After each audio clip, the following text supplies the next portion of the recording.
I'm so nervous. Dear true crime friends, we clutch our pearls and laugh again. We all gather around, Kathy has a story to tell, our favorite comedian. Heifer, please, I don't have the free time unless you got the scoop again. Here for the gossip, rumor, and innuendo. I will live for today until the endless heaven buffet takes me away. Hey. Hey there, true crime friends. Oh my God. You are not going to believe. You are not going to believe this. Okay, so look, we know on Friday that Brian Walshe's trial wrapped up with closing statements from both the prosecution and the defense. And we watched them and everything, and I was like, okay, we are just waiting for the jury to come back. I thought it would take them 35 seconds. Obviously, it took them longer than that. And then a little birdie flew in my ear, and they were like, you know what? There were people in the courtroom who could come and tell us every single thing. The scream I scrumped, you have no idea. So Kim and Emily C have generously volunteered to jump on this channel at the last possible moment. You know, I was here at my house knitting socks like I do on a Sunday afternoon. And these ladies are like, hey girl, hey, yeah, we will drop by and talk all things live court action. Welcome, Kim and Emily. Thanks so much for coming to Gossip Room and Innuendo. Thanks for having us. Volunteered is an adorable word because I was basically begging. I was like, I love Kathy. When can we go on? Same. Oh my God. You guys are so sweet. I'm like, look, it is Sunday. There's a couple of inches of snow on the ground in North Jersey. I was like, I'm just going to cuddle in. But then gossip dragged me from my bed, piping hot tea. I was like, ladies, you were there for closing statements. Tell me every single thing. Okay, first, tell me the courtroom setup. Do you want to Kim, go I feel like you should start because so Kim was in the courtroom for every day. She was like boots on the ground, like what do you call it? Like the beat reporter. And I just came in on I came in for like the one fun day where like everybody goes and it's like the big deal. So I'll let her kind of start and talk about the whole trial. So I went not last Wednesday, the Wednesday before. I had to be in Hingham at like 6 o'clock. And Melanie Little said, is there anybody who can go in and give me a jury makeup? And I'm like, yeah, sure. So I got up the courage and I walked up the courthouse steps, which is super intimidating. Emily knows. And went in and I sat down, and it was very weird to me because from watching the Karen Reed trial, it was so packed and there were people everywhere. I never went, but just watching it on TV and streams and things like that, there was no one in the courtroom. It was the mother sits in the front row by herself, and then me. Wait. How creepy is the mom? Is the mom creepy? It's next level. It's like it feels like you walk into her orbit and like your bones go like, she has that aura where you can feel like evil. She's more murdery than him. So what you said, she's more murdery than him? Yes. Brian Walsh's mama is full Cruella DeVille. Okay. Mm-hmm. His energy is like goofy. Like he feels like very like oh hello, well hello, hi, and a little con manny. Like he has the vibe of like he'll sweet talk you and say what you want to hear and that kind of thing. But it doesn't feel like chop up your wife vibes. She has chop up your wife vibes. Thank you, Harmony. She has like pushed her down the basement stairs and made her up vibes. Allegedly. Oh, allegedly. Somebody commented on my video last night and they were like, Emily, I really need you to start saying allegedly because I don't want your channel to get taken down. I was like, oh my God, thank you. I did see that. Oh my God. Okay. So Brian is coming at us with used car salesman vibes, and his mama is coming out here with I'm a secret murderer vibe, or maybe not so secret murderer. she feels like a ghost from like the 1400s that's been haunting the world since then, Yes. and has been like murdering in every decade allegedly. So like there was a movie, it was a Lifetime original or whatever Hallmark movie about Mhm. that specifically, like time traveler. That was like a literal time traveler. And I'm like, that's what it reminds me of. She's a time traveler. Hmm. Oh my God. Honestly, when I saw her, the first time I saw her, I just saw a still picture of her, and she looked very like stiff and demure and all pulled together, and like a hair is never out of place and whatever. And I was like, oh, she looks like, you know, like a well-kept older lady. That's all I saw. She doesn't move. She's like a statue. No, And when she when she turns around, she goes like her body. She moves like she's like in a music box, like on the turn thing. yes. Okay. Maybe she has back trouble or neck trouble. Yeah, from all the Y'all know she murdering gets the internet, allegedly. right? I think she's just a frozen human. She's frozen. It's like she's frozen in time. And she Oh my feels God. cold. Like you feel the coldness. Hmm. Like the temperature drops when you sit near her. Okay, Yes. okay, Hmm. okay. I got it. Wow. Okay. My mind is kind of blown. Okay, so Brian is giving stupid and his mom is giving unfortunate unaliver, allegedly with like a cold aura. Okay, go. Tell me more. So I was there Wednesday, not last week, the week before. I was there Wednesday and Friday. Mhm. I had to work Thursday. I was very sad. And then I was there Monday, Tuesday, and Wednesday, and then Friday. So Okay. there was a few more reporters maybe on Wednesday, this past Wednesday. Mm-hmm. Mm-hmm. I had talked to Matt from Court TV the first day that I went and chatted with him a little bit, which Oh. was great. That was really fun. He's really funny. And chatted with him, and he was like, "Isn't it? There's no one here." I'm like, "It's so weird. There's no one here." So I got the courage up to kind of go further and further towards mom in row one. Mhm. So it's like 6 rows. And so like each day I would kind of like move up because there's nobody there. And it was Right. all the reporters are on one side. And all the what do we call spectators? I Like found it was in the comments last time because I said the spectators and somebody said you just call it the public. the public. Okay, the public. I'm the public. So are on the other side. Mom sits in a row by herself, front row. And I each day moved up, and because I really needed to like get that chill vibe. And I was like, I know there's something, but when you get close, it's like it is vibey. Like I can't even explain. You can even see it when when the day that I was there, it was packed, and the court officers like usher people in as they come in. They're kind of like at a play where they help you find your seat, and they'll say, "Hey, can you move down?" And someone's coming in, and then Mhm. eventually Mhm. all the rows filled up to the point that the court officers needed to start putting people into the row with the mom. And these are like they escort prisoner like full on like convicted felons into from their jail into court every day. These are not like wimpy guys. And I saw one of them like mouse his way up to the mom and be like, and then he was like, "You guys can sit right here." And then he like inched away, like didn't make eye contact with her. Like everybody is afraid of her. Yeah. Oh my And she's this gosh. big. Yeah, She's this big.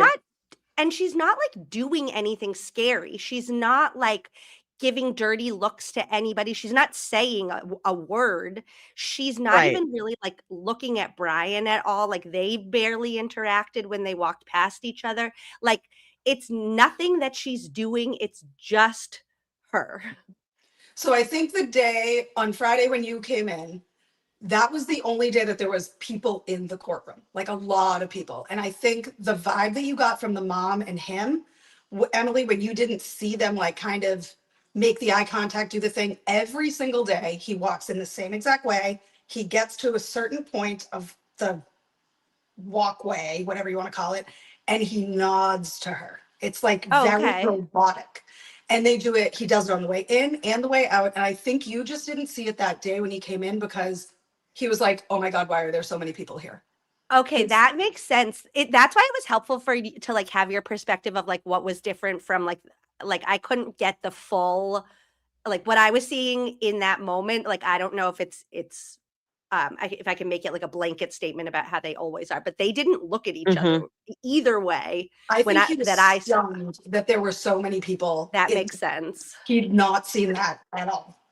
It looks like from the videos, it looks like, you know, everybody's sitting down or whatever, and they bring him in through like the back entrance, like where regular people walk in. Do they bring him in through a regular entrance? So if you exit the courtroom doors, there's like double doors, and you exit the doors, and directly across from that is a door. And in that door is one big giant cell. So anyone who's going to kind of Oh. stand trial that day or be brought into court that day that's in lockup is Mhm. in. So they're all kind of in there together. It's like a giant cell. And then, Right. so this is one thing that I've been doing. It might sound weird, but every time he leaves the courtroom, I immediately leave the courtroom behind him because they bring him in, he turns around and he stares directly at me because I think he's trying to figure out who I am. Like, why is this girl here? And so I do it. I've made a point to do it every single time because I'm like, who are you? What are you wait, doing? is the cell upstairs? The cell, right when you walk out of the courtroom doors, there's a Like door that, right across. like right where we were talking to Aiden? Yeah. Yes. How did they get them Oh. up there? He walks up the front of the courthouse steps Oh my God. and out of the courthouse steps. What? Out of the paddy wagon. Wait, that means Yes. He's with regular people? Yes. They have him mixing with regular people? I mean, he's cuffed and shackled, but yes. Still. Come up a lady, allegedly. No, do you know Or- how I know that I don't think that he's as guilty as what they're saying is that doesn't scare me. It Like doesn't. I'm not afraid of him like that. Like there are people that I would be afraid of. He's not one of them. Like his mom? Yes. Yeah. And she's free. We never looked into so many things about this mother. This mother hated her, hated Anna. Yeah, Like, Kathy, I went on like a deep dive last night about all this like documents that had come out when Brian was first arrested for his art fraud. And Right. the Diana and Anna both wrote like character references for the judge. And Diana, the mom, spent her entire character reference basically like bashing Anna, saying like, I don't have a good relationship with my daughter-in-law, blah, blah, blah. And then convincing the judge that like she physically cannot breathe without Brian in her orbit. Like she, like if Brian is not near me, I will like suffocate and die, basically is what she was saying. It almost feels like incestuous. Do you know what I mean? Like, and Well, you know what? Go ahead. In Anna's character reference letter, she wrote, wait, I'm going to pull it up right now. She wrote about how Brian has been deeply affected by his childhood and relationship with his parents. He was taught to lie and hide. He was told that he was a loser, that his parents should not have had him, that he had no chance of making anything of himself in life, and that he was a lost cause. A deep feeling of shame governed his life. This trauma has been ever present in Brian's life, brought deep sadness for years, and was the determining factor of how he showed up for himself and others in the past. That's correct. This is the reference letter that your loving wife writes? Yeah. Now, I read that I don't know if you guys saw or read the article from Boston Magazine, The Secret Life of Brian Walshe, where it talked about the dad and the mom and like the gay scandal and the whole thing. Okay, chat, in case you don't know, Brian's mom is from, she's Persian, which means she's from Iran. And she comes from like an old moneyed family. They made Persian rugs. I've been referring to her as she got old rug money. And so she married this prominent neurosurgeon, and then they had Brian. And then the dad was like, I can't take this lady. It's too much for me. So in 1983, the dad left the family and went off with his lover. And in 83, like people were not like, hi, I'm here, I'm queer, get used to it. They were like, let me just get in this closet and have my little friend over here. But reportedly, allegedly, Brian's daddy was out here in these true crime streets just doing the most with his lover and going to all the things. The parents never got divorced. And Brian and his dad had like a falling out. Then Brian, shortly before his death, Brian cheated his dad allegedly out of $1 million. And he felt like he deserved that money because of the shame that the dad had brought to the family. And I was because of the gay scandal and the divorce and the whatever. But if the mama Diana is weird and sketchy, I could see him being like, let Cruella DeVille go on. She gonna be fine. I feel Oh like that my God. perspective makes the conning the dad like less nefarious than it's been talked about. Like Yeah. I feel like that's just been a talking point that's been like, yeah, and Brian conned his family. And it's kind of like, oh my gosh, if you would like con your dad, you must be a really bad guy. But like with Right. the perspective of like any type of like abuse, abandonment, like Mhm. I mean, you shouldn't con your dad, but like that dad didn't seem like he did all the things that he was supposed to do either. It sounds Right. like the whole family is like terrible, just terrible. Yeah. His mama is Cruella DeVille. Wait, I need to know, what is the makeup of this jury? So currently, with the 4 alternates gone, we have 6 Yeah. men, 6 women. It is a Okay. very diverse jury as black, white, age range was huge. It literally went from, I'm going to go late 20s, maybe 30 for the youngest one, fake Jimmy, little baby Jimmy. That or what about the He was the redheaded guy youngest. next to him? The The hair like flip. kind of leprechaun looking guy? Yeah, the hair flipper. So he might be the youngest, or fake Jimmy might be the youngest. I can't Yeah. decide. They sit next to each other. Yeah. Right. And then the 2 oldest women, one was white, one was black. They were definitely 60s, could be pushing on 70. They were both alternates. And that Oh, okay. I was like, interesting. Okay, I mean, alternates are alternates. So currently we have 6 men, 6 women, and I really like this jury. I really like the 4-person. The judge picked a Wait, I number. need you to describe which one was the 4-person. When they picked it, I was like, it's not Kaniki was the really tall guy in the middle, right? Yeah, so the way that I wrote the jury was 1 through 8 on the bottom row and 9 through 16 on the top row, but it's not that. It goes 1 through 8 on the top row and 9 through 16 on the bottom row. Which I Oh, did okay. not. That's why I was getting So, mixed up. and right, so puffy coat guy, what is the 4-person? So puffy But coat he guy wasn't is wearing a like, puffy coat when I was there, so that's confusing. so puffy coat guy is like 50s, maybe 60s, 50s, let's say 50s. Was he on the end, the second one? Was he kind of a little bit cute? He was in the middle on the back row. Not a little bit cute, not that one. No, You know no. the one in the back corner, the second one in? The back corner. Top row, second guy in. I thought he was kind of cute. Oh yeah. He's like 40s range. He's like our age Yeah. range. Yeah, he's totally cute. 100%. Yeah. Not him. So they're just like, what was the jury? Did you notice the jury sort of leaning in or leaning out or paying it more or less attention to either the prosecution or the defense? Like, did they pay extra attention to one side over the other? Larry Tipton holds the audience. 100%. Except in the closing, I didn't see that as much. Really? Like, Yeah, he was toned it down a little bit, I feel like, in the closing statements, but the entirety of the case of the days that I was there, he commands the jury over prosecution. Really? He's very dynamic. I don't, I'm obviously only seeing him on a screen, but he's sort of like, he's passionate, he's loud. Now, I think he's loud wrong, but he clearly is good at his job. And it's like, I am going to get up here and fight the good fight for my client, even though he cut that lady up into pieces. You know what I mean? It's kind of wild. You need to take it Kathy, from him.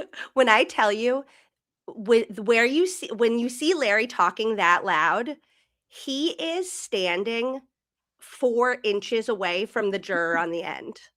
Like when we see him talking that loud, he is touching the jury box. Like when the opening statement when the closing statement started, he pulled the podium up and the podium was touching the woman's leg on the end. Like that is how close he's standing. And then he's like, this man right here. It's like, oh my God. That's crazy. It's crazy. Oh my God. Oh my Mhm. God. And every Okay. single one of the jurors has the best poker face I've ever seen. Like they were all just like, and nothing. They Wow. really do. It's like very surprising. The only few jurors that I saw, braids one day. I've dubbed her braids. She has these beautiful, beautiful black braids, dark braids in her hair, and they're amazing. She, when the hacksaw came out, the first time the hacksaw was presented in like to their person, she looked full on disgusted. And that was one reaction. And fake Jimmy, baby Jimmy, juror, almost cried when Jem Mutlu was crying, fake crying, weirdly crying. I'm not really sure how to explain that. Tell me every single thing about Mr. Mutlu, because he's an interesting character. I heard, Emily, maybe it was on your channel that I heard that he's like this real estate agent, but he only hires these really gorgeous women to like sell That's what real estate Melanie's in the been area. Yeah, Melanie's been comparing it to Selling Sunset. It's so Oh true. my God. Mhm. He's cutie patootie. Like he's a nice looking older man. He looks short though. He's tall. He's Yeah, slender. he's really tall. He's kind of like lanky. And he's Yeah. like, he's turtlenecky. Yeah. Interesting. Yeah. Interesting. And he met this couple, the Walshes, at this, wait, I wrote it down, Boston Breakthrough Academy. Now, you ladies have some inside tea on this academy. Tell me every single thing. So I don't know too much about the actual academy itself. All I do know is that the words that come out from it, leadership and team building, and it's very MLM-y to me and like pyramid schemey. Like, you know those buzzwords, yeah, everyone has that one friend on Facebook that wants to sell you everything and they get involved in Yes. this and that. And I'm gonna, it's very that feeling. Very that feeling. You're Interesting. only invited to the leadership part of the program if you hit your targets. Yeah, so Anna spent half of that letter, the like character reference letter, talking about how the mom abused Brian, and then the other half of the letter talking about Boston Breakthrough Academy. Like it almost felt like she was pitching it to the judge that she was writing to. So in it, she has like 3 whole paragraphs about like the Boston Breakthrough community not only supported Brian in his transformation, but nurtured his passion for contribution and inspired him to introduce his class to an organization called Lovin' Spoonfuls, which he led into raising $180,000 to provide 500,000 meals during the pandemic. Like just very pyramid schemey, like can't miss an opportunity to pitch my organization kind of thing. Fascinating. And And normally, wait, those people, yeah. the people that do those things and get into all these things are very cult-like. It becomes like super culty. And Yeah. you only hang out with those people and you only do dinner parties with those people and you only go to where those people are. You can't have anyone else. You can't do anything else. Like that's sort of the vibe. And his whole group that he works with, that like he hires, are those people. She called it an experiential emotional intelligence leadership program. Stop. In the letter. Oh my God. It's like she took one of those word generators, like, hey, ChatGPT, give me some like culty MLM words to add to this description. Everything about it screams cult. Every single thing. She says, going through the experience of getting to know himself and what he was made of, how his experiences have crafted the person he has become. I had a vision of what he could do with all that awareness for the benefit of himself and others. Like cut you into pieces, lady? Like slice and dice you? That's crazy. But like I think that they really loved each other and they both connected on these. Like, I don't think he would do that. Like, No, either. it's like, it really isn't that kind of vibe. Like, they just seem like kind of like, we love each other, we support each other, we've been in these programs together. Like, he's not a guy that is like flying off the handle because suddenly she's like texting cauliflower ear, allegedly. So wait, what do you think happened? Allegedly. Go ahead. So the mother was supposed to be recovering from either cataract surgery or some type of surgery from December, let's say 22, 23. And she was supposed to be staying there until December 1st. And then he had on his chart that you have to go to your parole officer that he already had it written in on December 22nd that on January 1st, he was supposed to be taking mom home. She lived in Swampscott, however far away. Let's call it 45 minutes. It might be an hour. I feel like it's near Gloucester, right? Swampscott? Yeah. Okay, it's like on the other side of the North Shore. Right. So it's sort of a pain, but whatever. Let's call it an hour. He was supposed to be taking her home. He had authorization to leave his property from 3 to 9 that day. Because he's on house arrest at this time. So he has to like file this with his probation officer. So it was granted that he was supposed to take her home. And he also had a noodle bar reservation that he said it was for him and Anna. And it was a prepaid like $500 reservation. Yeah. Every time on New Year's Day. So he's like, okay, I can take mom home and I can use this opportunity to take my wife out to a nice dinner on New Year's Day and we can celebrate, yada, yada. Was the mother ever asked where she was New Year's Eve? Was the mother ever asked where she was New Year's Day? Never. No one questioned this woman. Where is her phone data? Please tell me where she was, because I think she was upstairs sleeping and then I think she came downstairs and then I think she pushed Anna down the basement stairs and then was like, Brian, you need to take care of the mess. Yes. Oh my God. Convinced. Because Kathy, think about this. Like, and this is what we like, and also for anybody that like thinks we're totally crazy, like we might be totally crazy, but let's just, it's Norfolk County and the investigations here are so poorly done that like you can't trust they didn't do an investigation. Yuri Buchanan sat down with a 6-year-old son and was like, hey, like what happened? Yeah, he has a speech delay, we found out, which Yuri didn't tell us. Yuri Buchanan or the child has a speech delay? Who has a speech the delay? Child.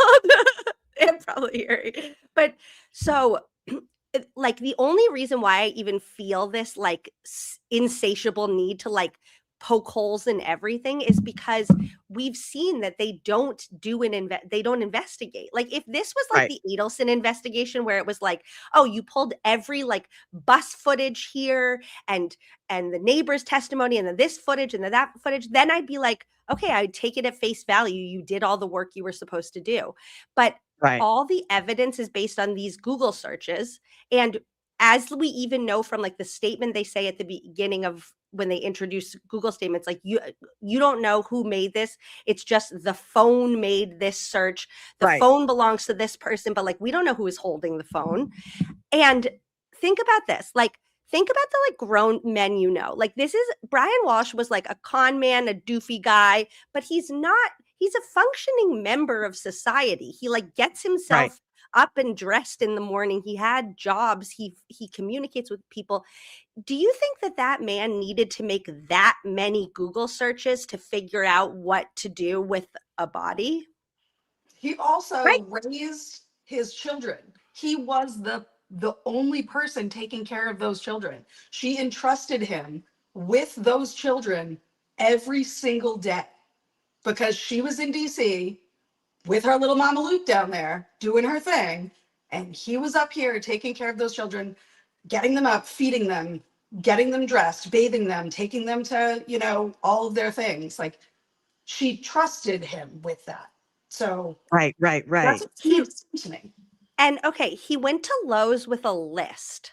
The I want list. you to Right. think about all the like 50-year-old men that you know, 45-year-old men that you know. Has any one of them ever written themselves a grocery list? No. They go No. to the grocery store, they forget why they're there, they get a whole bunch of like Lucky Charms or something random, then they get home, they're like, oh, I forgot the potatoes. Like they don't write lists. No. You know who does write lists? Females. Grandma writes dad a list and says, go to the store and get this. Yep. You ladies have blown my mind. You have blown my mind. Wait. I am freaking all the way out because it seems totally plausible. Allegedly. Oh my God. Okay, but wait. The rug. Now, see, this is my theory. Before I heard the whole mom theory, this was my theory. Initially, I was like, oh, he killed her in the bedroom. It was like the doofus in the bedroom with the knife. But then I was like, right, but then you Nothing got to to get a knife all the way from downstairs to upstairs. In what world does that make sense? It made more sense to me that they were cooking in, like, after Jim leaves, right? They're still having a conversation. What a lovely evening. We've had some food. We've, had some drinks. This has been fun. And they start talking about, like, okay, wait, what are we going to do now? Blah, blah, blah. And then they get into some sort of argument. And he gets that big butcher knife and he's like, and does her in. I thought maybe it's the con man in the living room with the butcher knife, which would explain why the rug was all messed up and gone. And then he had to carry her to the basement, although I don't think he's up for that kind of cardio. But if he just like pushed her down the basement stairs or something like that, because now he's not worried. Okay, she's no longer on this mortal coil. She's off at the endless heaven buffet, may she rest. But now he's like, okay, I spilled a little blood here on this rug, so this rug is gonna have to go. Because wasn't the living room rug soaked in blood, and so he had to buy a new one? It wasn't soaked. There was blood on it. It was confirmed blood. It was confirmed her DNA. But Right. ask us where they found that rug. And So it was in the It was in mom's dumpster. it was in In mom's the trash dumpster compactor at mom's place. in Swampscott so. with all the tools. Oh my gosh. Oh my gosh. I mean, I personally would have convicted him because he used her gift cards to Yes. replace all Guilty this as stuff. charged. Gift cards are sacred to me. I just Mm. the idea that this man went through her purse or her bag or whatever and took a dead woman's gift cards. I think that breaks vows. I think it probably breaks some commandments. Thou shalt not steal. They should convict him on the strength of those gift cards. I had not thought about the mother. But that's the kind of guy he's a go into your purse and get your store credit and use it kind of Yeah, guy. 100%. He's not shove you down the stairs kind of guy. He's Mm. just, I mean, like Maybe he is, but I don't get that vibe. yeah. Oh, I'm so glad you were there with me Friday. So like you could feel that too, because no one else is there. Like no one. I took a picture of her the first day and I was like, oh, this mom looks creepy. But like it wasn't until I was sitting there that I was like, oh, you're involved. And just to put a fine point on this is the statement from the probation officer in court. And even what was her name? Ann Yaz got like a little bit awkward right after she said this. So she's going through, the probation officer is going through his schedule from the week before. And Yeah. she says, Sunday, January 1st of 2023, on the 1st, he had submitted a request to return his mother home from 3 o'clock to 9 o'clock. And Yaz says, what do you mean return his mother home? And she says, he had indicated that his mother was staying with him post-surgery and he was taking her back to her residence. So she is at his house, regardless of if she's the one involved or not. Like she is there. I need her phone data. And I believe Jem Mutlu when he says he didn't see her. Like he says when he got there, just the 6-year-old son was up. Like maybe mom was wherever she was staying. And I would like to know where she was staying. Like, does she stay in the basement? Does she stay upstairs? Does she stay somewhere that she would have like been sharing a bathroom with Anna and walked into her as Anna was going somewhere? Like, I think there's a world, allegedly, where Brian is already asleep in bed. Anna gets up to like go to the bathroom or something. This is 3 days past mom hiring a PI firm because she thinks Anna is cheating. And a couple months prior, when Brian was convicted of the art fraud, Anna and Jem were holding hands in the courtroom. Yes. And the mom said, like, you two knock it off. Like, that's disgusting, whatever. So now mom knows that Jem, who she was already like annoyed about, was here at the house on New Year's. She bumps into Anna. She's like, I know you're having an affair, whatever. And Brian could have been fast asleep for this entire thing. And now all those Google searches at 4:52 are all mom being like, oh, shoot, what am I supposed to do? Or like, what do I tell Brian to do now? There are a million things that are plausible. That's the thing. Oh my gosh. I mean, the cutting her up alone is so like just creepy and weird and yuck. But did he? Where's I the don't blood? even know. Oh wait, his slippers were soaked in blood. And was any of his DNA? I mean, I could totally see him cleaning up, right? I also can't see that rigid mother with her like turning like she's Lurch, having the ability to cut him up. No, So I don't think that she did any. work. I don't think she did the post anything. I think the mother, to preserve the mother's assets, because she's loaded, to preserve the mother's assets, I think he had to convey away her body. Because if the mother was found guilty of anything, oh, there goes all mom's money. And he loves money. He is a money guy. And like he's an indigent defendant, so he gets Larry Tipton for free. But mom would have had to pay for Larry Tipton, and it would have like bled all the family money dry. So if he takes the fall, then mom keeps the money, the kids get the money. Oh my God. So you think it was the mother doing the Google searches? It could have been. I mean, a 6-year-old isn't doing that on his iPad. I'm sorry. Obviously. Well, they did find out it wasn't actually it wasn't from the 6-year-old's iPad. It was on the MacBook. Right. And then the MacBook was synced to the Apple ID. Like the cloud or whatever. Yeah. But you know what would be interesting is if they had been curious, which nobody in the Mass State Police is, if they had looked back over the last few days of use on that MacBook, was that computer visiting like Boston Breakthrough Academy websites, or was it visiting like 76-year-old woman recovering from cataract surgery websites, or anything that would indicate that the mom typically uses that computer? Like, did it ever access her email or her Facebook, or like anything that would tell us that she had used that computer in the past? But Guarino's Guarino's like, nah, he looked at porn. Don't worry about it. It's fine.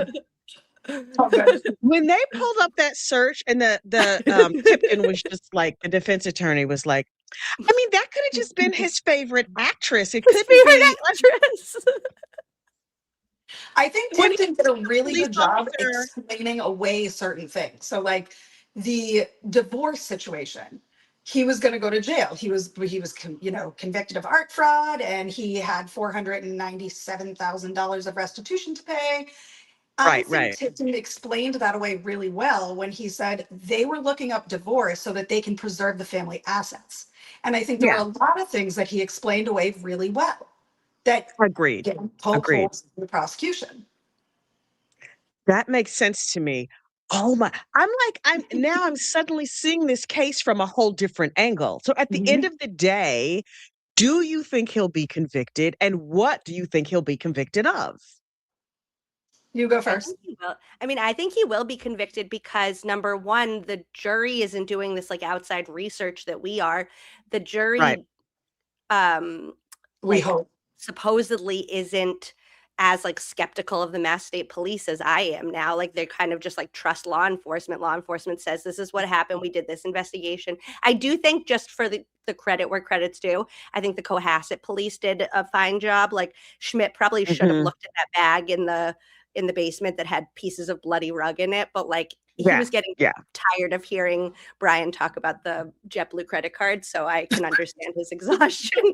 But so I think that a jury is going to trust what they're hearing. And if the jury is thinking like critically about what they've heard, they should come to the conclusion that there wasn't anything that really indicates premeditation in comparison to after the fact and how much evidence there is after the fact. Like if you're going to be that stupid, like let's say this all was him, and we'll take all the mom stuff out for now.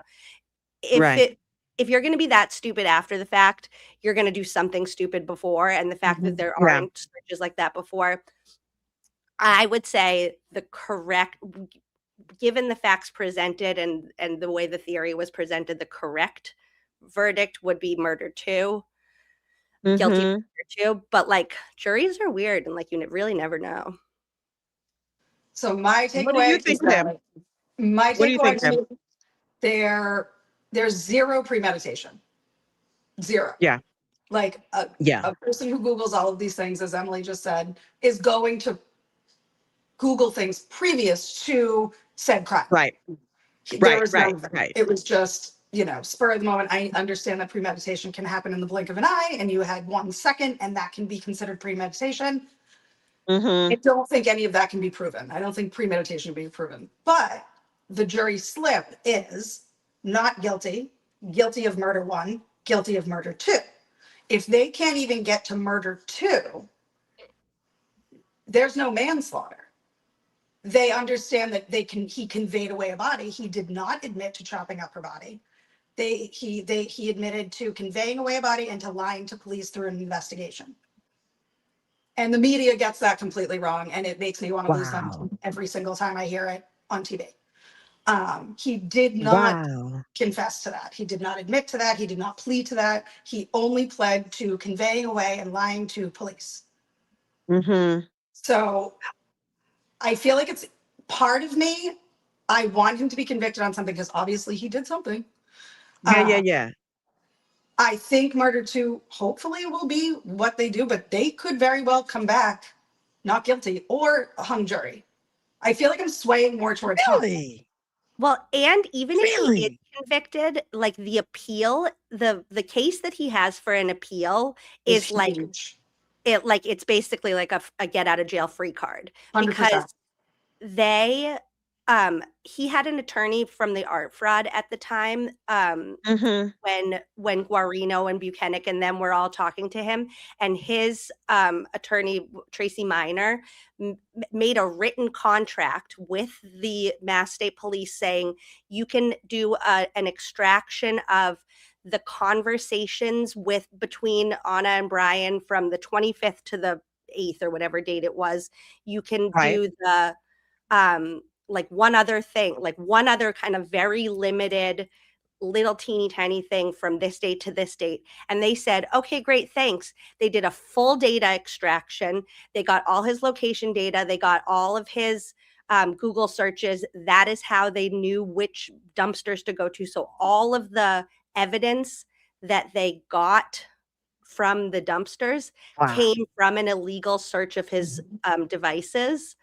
And they ended up, Judge Frenier ruled it as like the generally bad guy rule. So it was kind of like, well, we were going to find this out eventually. It was fine that they colored outside the lines, but like, on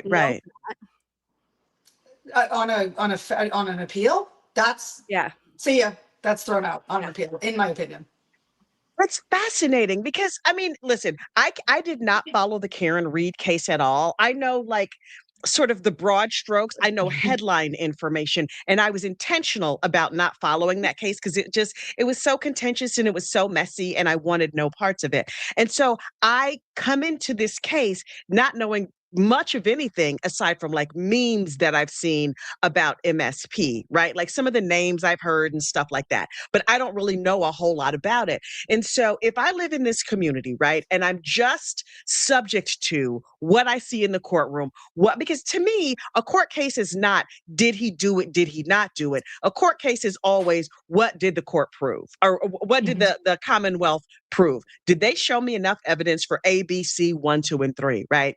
And so if I'm looking at this as a juror and I think, okay, so there's a dead body in his house, or there's a lot of blood in his house. There's a suspicious looking medium knife amount up of blood. above the Yeah, ceiling. medium amount. A Not a medium lot. amount of blood, not a lot of blood. Mhm. A little bit of blood. Oh, I hadn't even thought about like how, I mean, I assumed that like if the rug is all messed up and whatever, like I thought there was right, but he cleaned up a lot too. They've shown where he got all these cleaning supplies and everything. So going into this case, knowing nothing, I would think, okay, maybe there's not that much blood because he had this massive cleanup effort, and God knows he Googled everything within an inch of his life. So I don't think they've proved first degree. But if I felt like I can't let this guy walk free, right? Even if he didn't do it, even if they haven't proven everything, I don't want this guy being my next door neighbor or the dad that I see at the PTA. I could see this jury getting to second degree saying, they didn't prove he premeditated it. Based on the Google searches, he had something to do with it. So, okay, second degree. And if they don't know about him, the defense said he lied to the police.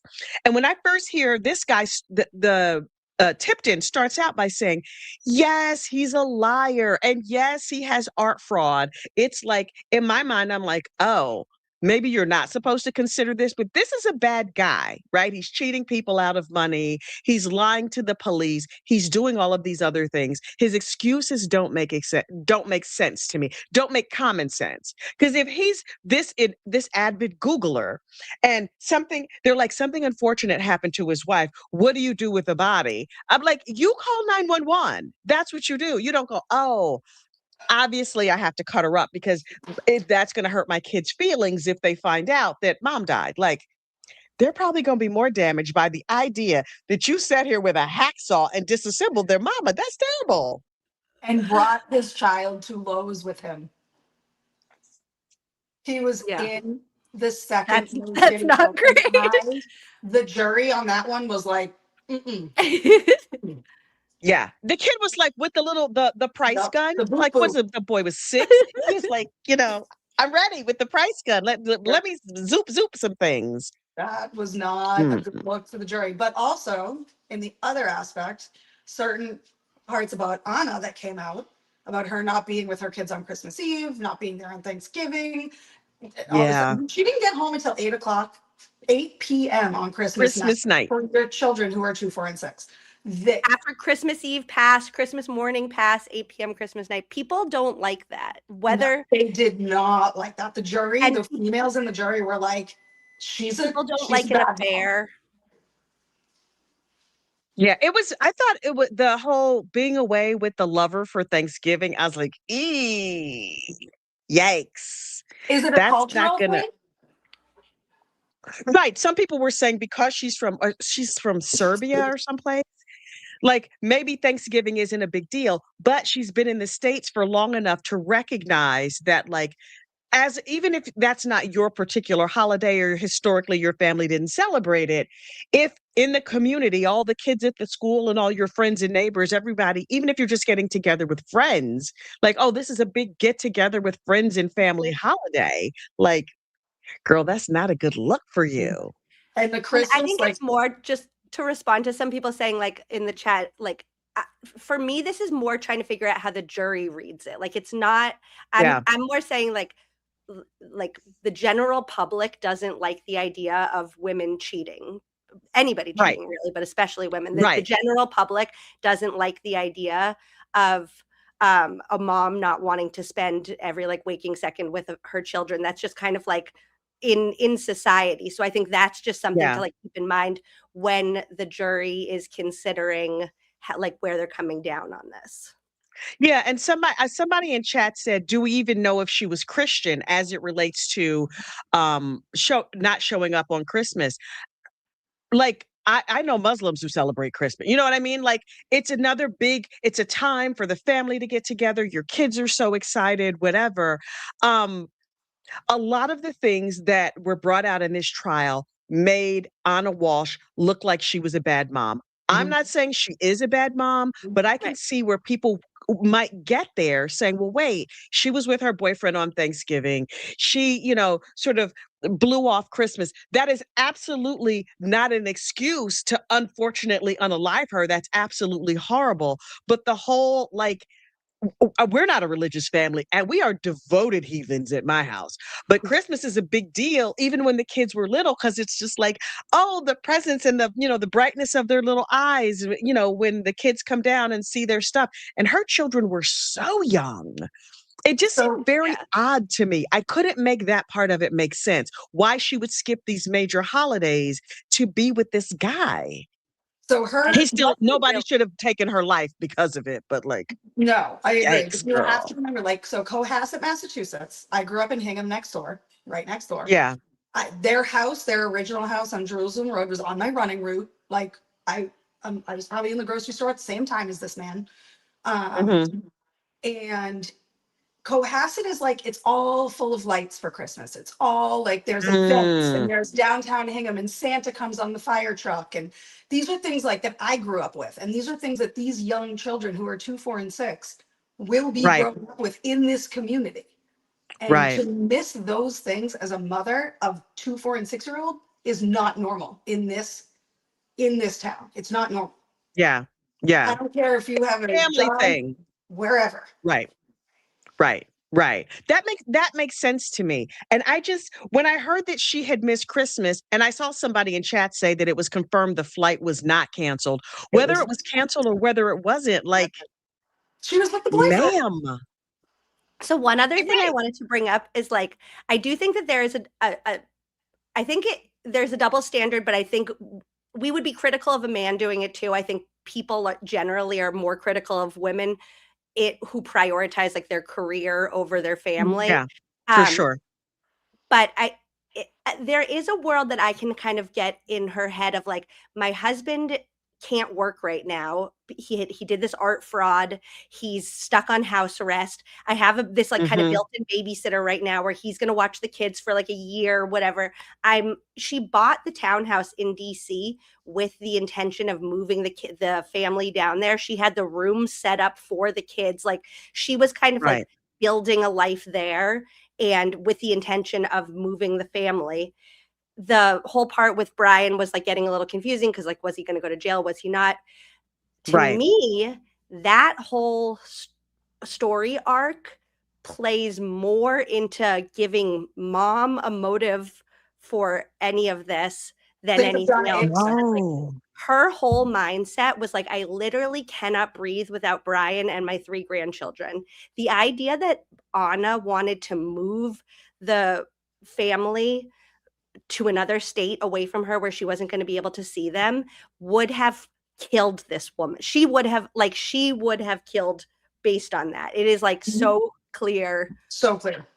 Yeah. She's Like she Mama was Donna like, too. they were talking about her moving down to DC. Now, if you don't like your daughter-in-law, right? they kept saying move up to DC every time. And I was like, Drove me it's nuts. down. Down. Buy a map.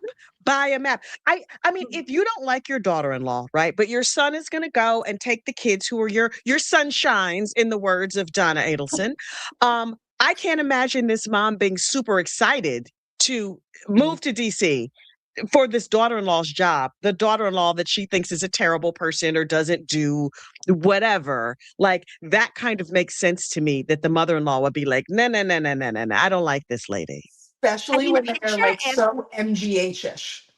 Like Mhm. every doctor, everything that was like MGH, MGH, like she's not moving away from her doctors, right? Picture if Donna Adelson, if Wendy and Donna lived like 20 minutes apart from each other. And then one day Wendy was like, I'm going to move the kids an hour away from you. How would Donna have reacted to that?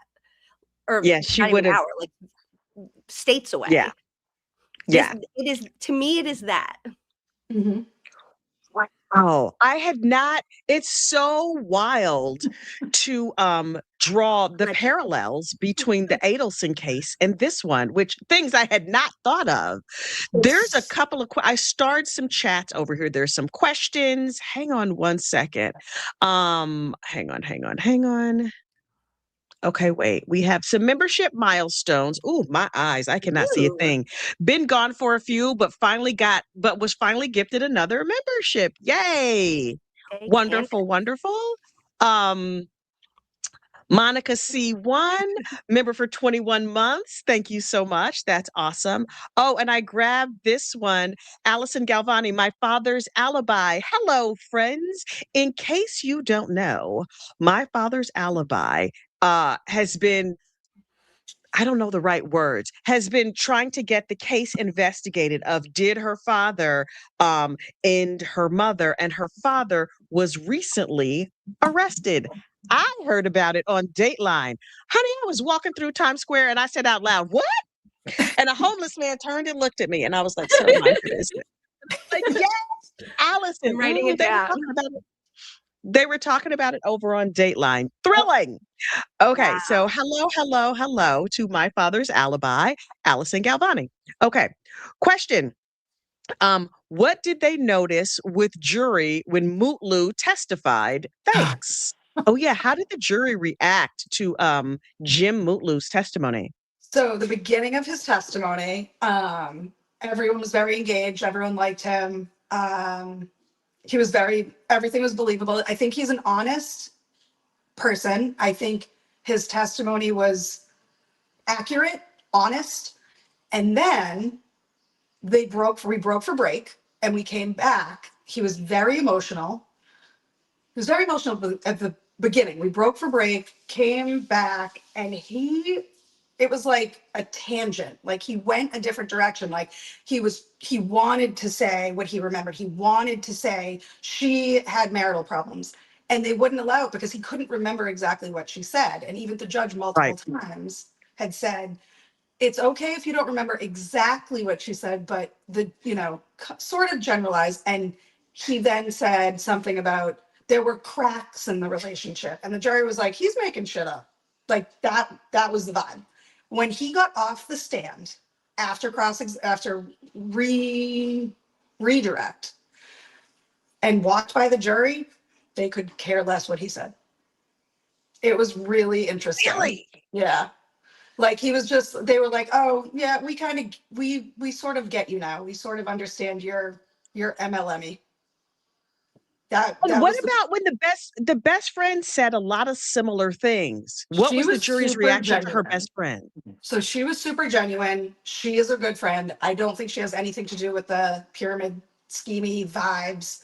I think they got close really quick because they were sort of same age and they wanted to go out and have fun, and she didn't have her kids there. So they each had like a friend to go, party with.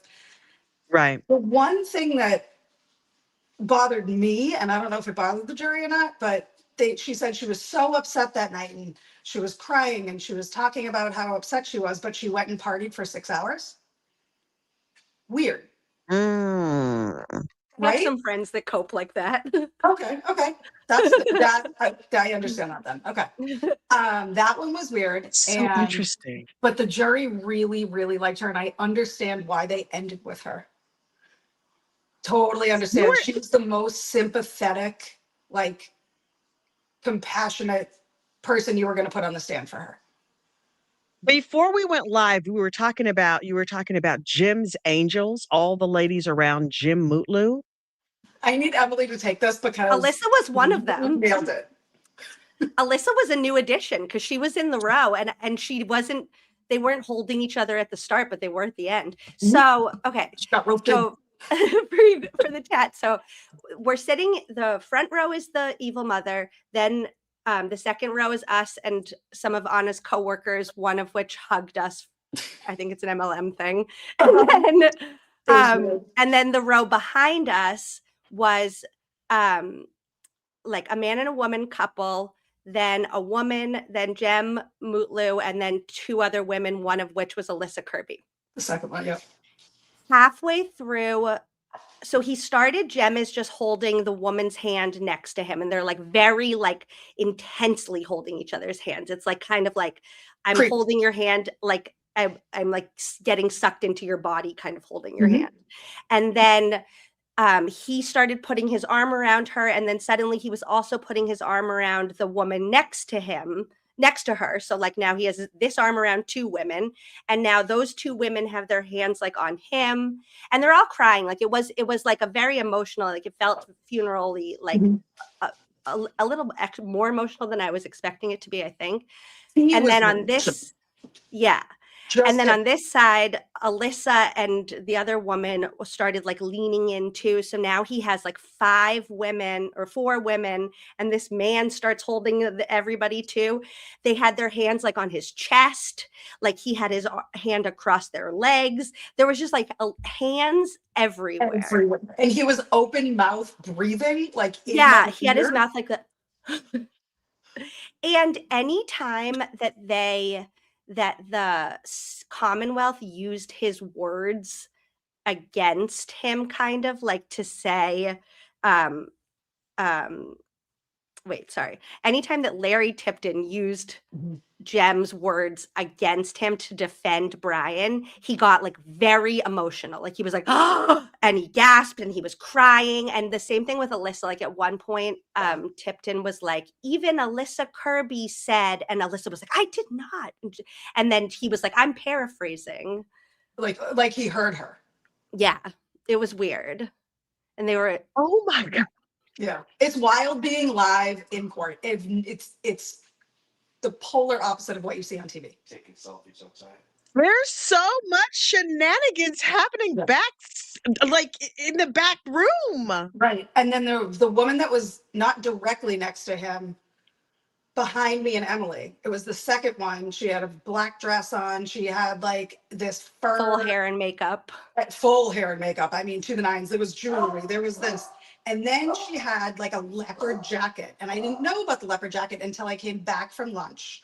And as I'm driving past the courthouse, she has her phone in her hand and she's all like this in front of the courthouse doing all this selfie business. And I'm like, what are you doing, ma'am? Like, you're at court. Like, this is a murder case. And you're like, she's going to put that on Instagram. Like, I'm searching her Instagram. It was weird. Not a murder trial selfie. A murder trial video selfie. I can't. Oh. This is so crazy. This is so okay. My mind is kind of blown on so many levels. So many levels. Okay, wait. There's more. Okay, wait. Let me recombobulate here. Hang on. Okay, back in Star Chat, I wonder if they thought Lurch would get custody of the kids while he was in for the art fraud. I don't think the mom thought that Brian was going to go to jail. I don't think Brian thought Brian was going to go to jail. What do you think? Nope. I don't think that man thinks anything bad can ever happen to him.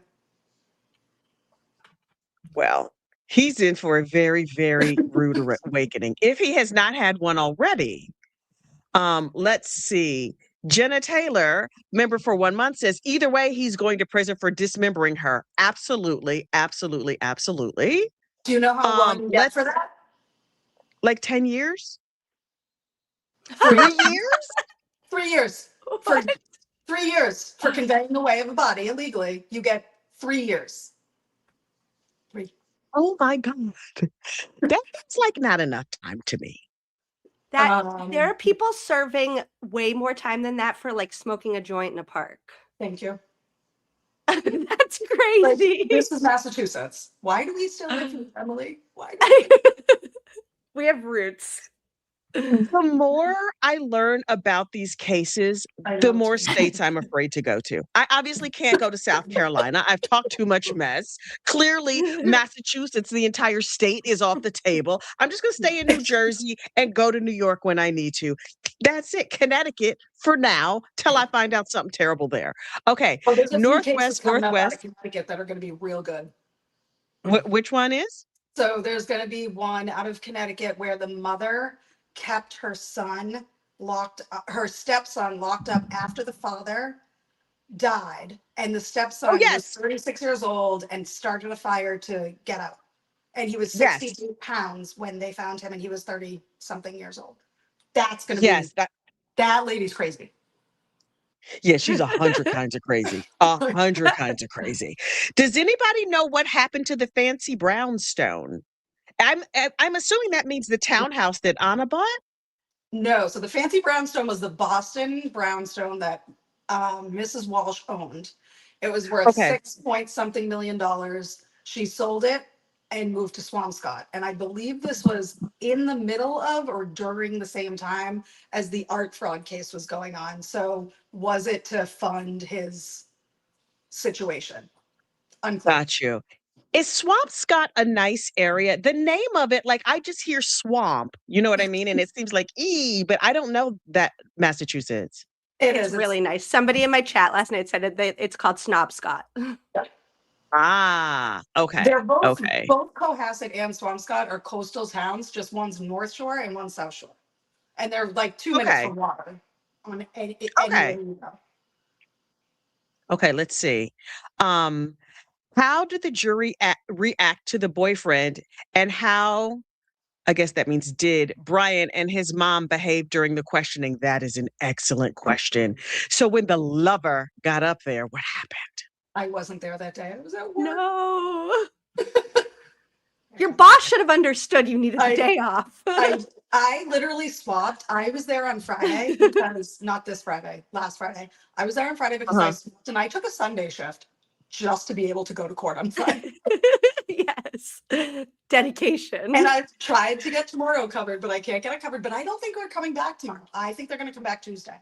I think there's so much evidence. I feel like they really need a day. They've only had 3 hours. They need a day to Right. really go through.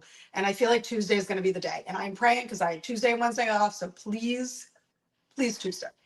And Judge Frenier is a very like magnetic judge. Like they really liked her. And I think that's the kind of judge that like creates a jury that gets in the room and is like, I want to take this seriously. Like, I don't want to just like say he's guilty and get out of here. I want to make sure we go through all the evidence. Like, I think that they took to heart what she said about like, don't vote at first and go through the evidence and blah, blah, blah. Like they want to impress her.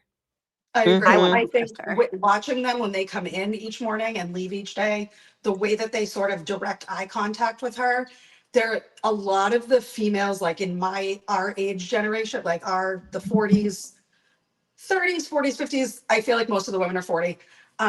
They look at her like they admire the life out of her. Like truly. Grace especially, she loves her. I love her. She I seems want to be very friends with her. lovely and approachable. She seems like a really good judge. Also, I love her hair. She reminds me of a young Suzanne Plachette. Susan We Lucci. have Susan Lucci. That's yes. I normally keep these to an hour. We are already at an hour and 8 minutes. Y'all have blown my This is so mind. fun. So fun. First time ever. Blown my mind. I am speechless without speech, and I'm a big mouth. That never happens. Ladies, thank you so much for agreeing to come on. I'm so happy. Wait, I gotta grab this super chat before it goes by me. So happy to see these 3 lovely ladies get together. Great info. So much tea was spilled. If you arrived late, roll back, slide on back to the beginning, honey, because there is tea. There's all kinds of tea. The latest hot tea from the Brian Walsh trial. Emily C., tell everybody where they can find you. My YouTube channel is Emily C with 3 E's. I'm on the cesspool of Twitter, but don't love it there. But thank you so much for having us. This was so much fun. This was amazing. And Kim, I know you said you don't have anything to plug, but final words. Final words. Thank you so much for having me. This was so much fun. It was my first time ever, so this is crazy. Go plug all Emily's things. I don't want to be known. Once we have a verdict, maybe we'll get back together and revisit. Wait, are you planning to be there for the verdict, Kim? Or Emily? If it's not tomorrow, Yeah. if it doesn't come tomorrow, because I will be bartending, I will be at court Tuesday. Okay. So fingers crossed for Tuesday. If it's Tuesday morning before 1:30 when I pick my son up from school, I will be there. Yes, you're meeting me. Okay. I will be there in spirit on somebody's live stream watching it because a lot of people are streaming this trial. I can't stream. And on I hope it's not Tuesday. I have my son is having surgery on Tuesday, so I won't be available, but I will be in the waiting room like, don't mind me. I'm just on my phone. Well, prayers up to him. Happy birthday. Happy 40th birthday to Emily. you. I hope you have a wonderful rest of your day. I never would have guessed you at 40. You're a youngin'. I'm way old. I could be your mother. Okay. Maybe not. I mean, if I was having babies when I was 15, which I was not, but happy birthday. We are going to end this stream. Hang on for a second, ladies. Here we Dear true crime friends, we clutch our pearls and laugh again. We all gather round, Kathy has a story to tell, our favorite comedian. Heifer, please, I don't have the free time unless you got the scoop again. Here for the gossip, rumor and innuendo. I will live for today until the endless heaven buffet takes me away. Yeah. Hey.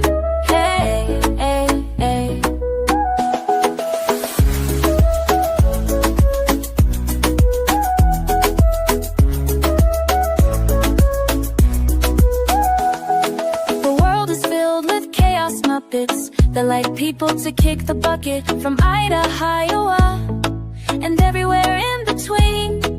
Heifer, please, boncation in the first degree. Heifer, please, come solve the case with me. Here for the gossip, rumor, and innuendo. I will live for today until the endless heaven buffet takes me away. Yeah. Come here, not Spike. Come here, bye, not Spike.